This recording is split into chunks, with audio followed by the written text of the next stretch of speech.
In 1980, three young men discovered something that would change their lives forever. They were identical triplets, separated at birth. Until that moment, none of them even knew they had siblings. At first, it sounds like a story straight out of a heartwarming movie, a tale of fate, coincidence, and the joyous reunion of three brothers. Three identical young men, each raised in different homes, rediscover one another and begin a new chapter of life together. Photos of the triplets during their college days show them smiling, carefree, and oblivious to the hidden forces that would shape their lives in ways they would only come to understand later. Beneath this seemingly uplifting reunion, a darker, more sinister story lay waiting to be uncovered.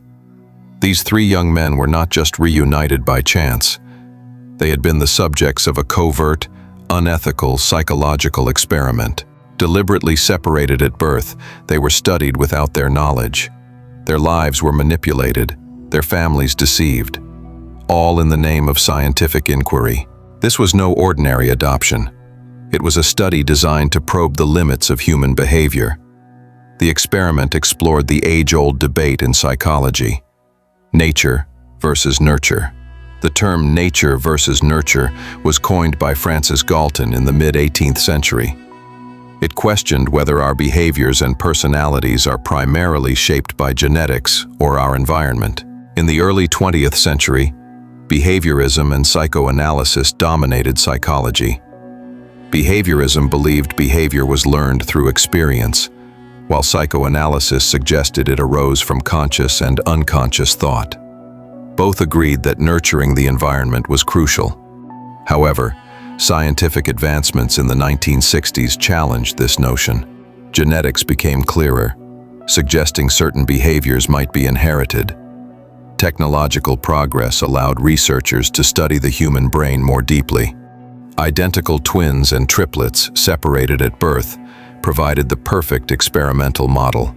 With the same genetic makeup, but different upbringings, they tested whether behavior was determined by biology or environment. The results hoped to finally answer the nature versus nurture question. Peter Bella Neubauer, an Austrian-born child psychiatrist, fled Austria with his Jewish family before World War II and eventually emigrated to the United States. He established himself as one of America's leading child psychologists. Neubauer became obsessed with the nature versus nurture debate. But rather than conducting ethical studies with informed consent, he embarked on a secret experiment that would ultimately affect dozens of children, including the three triplets. Through a covert partnership with the Louise Wise Adoption Agency, Neubauer identified identical twins and triplets as they became available for adoption. He ensured that siblings were deliberately placed in separate homes and arranged the circumstances of their upbringing to maximize observable differences in environment. Adoptive parents were told that these follow-up visits were a routine part of post-adoption care. In truth, the children were being monitored without anyone, parents or children, being aware of the real purpose. Neubauer compiled detailed reports on their behavior, social development, and psychological tendencies over the course of their lives. When three identical triplets were born in 1961, Neubauer immediately saw a unique opportunity. The Louise Wise Agency placed them in separate families. One child went to a blue-collar household, one to a middle-class family, and one to a relatively affluent home. In his mind, this would allow researchers to observe the full spectrum of environmental influences. In reality, it was a profound violation of these children's lives. The boys, David Kellman, Bobby Shafran, and Eddy Galland, grew up unaware of each other's existence, living in separate worlds. Despite their separation, they shared uncanny similarities in personality, preferences, and hobbies. Neubauer's experiment documented their lives as subjects in a laboratory. In 1980, a chance encounter occurred.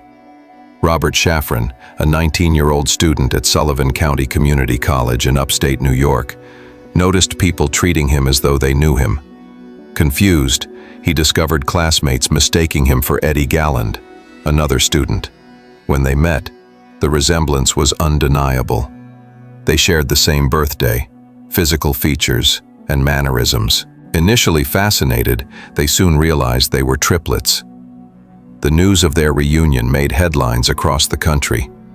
The triplets appeared on The Phil Donahue Show, dressed in matching clothes, answering questions in unison. They moved in together in New York City, opened a restaurant named Triplets, and lived a dream they never could have imagined. For a brief moment, the reunion seemed to heal decades of lost time. The three young men discovered shared tastes, habits, and interests. They enjoyed the same movies, smoked the same brand of cigarettes, and all had pursued amateur wrestling. But the joy was short-lived. Mental health struggles, partly exacerbated by the pressures of public attention, began to take their toll. Managing a business together caused tension, and soon the triplets stopped living in the same apartment. In 1995, Eddy Galland, who had battled mental health issues for years, tragically took his own life at the age of 34. It was only later that the full horror of Neubauer's experiment became public knowledge.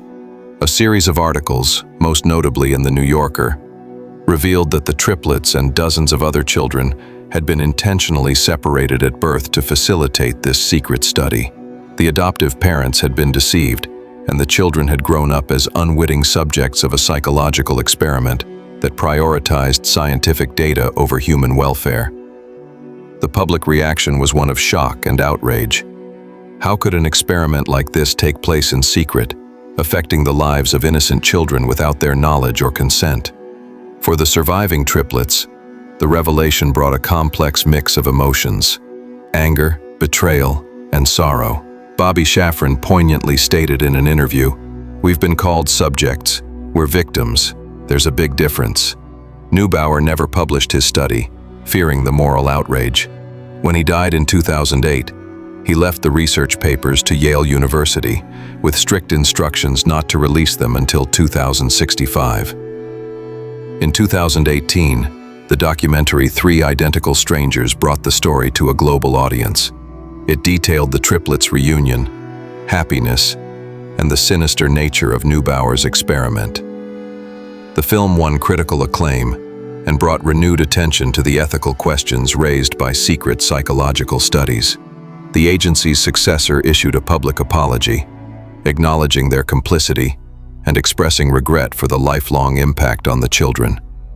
The story of David, Bobby, and Eddy serves as a chilling reminder of the dangers of unethical experimentation.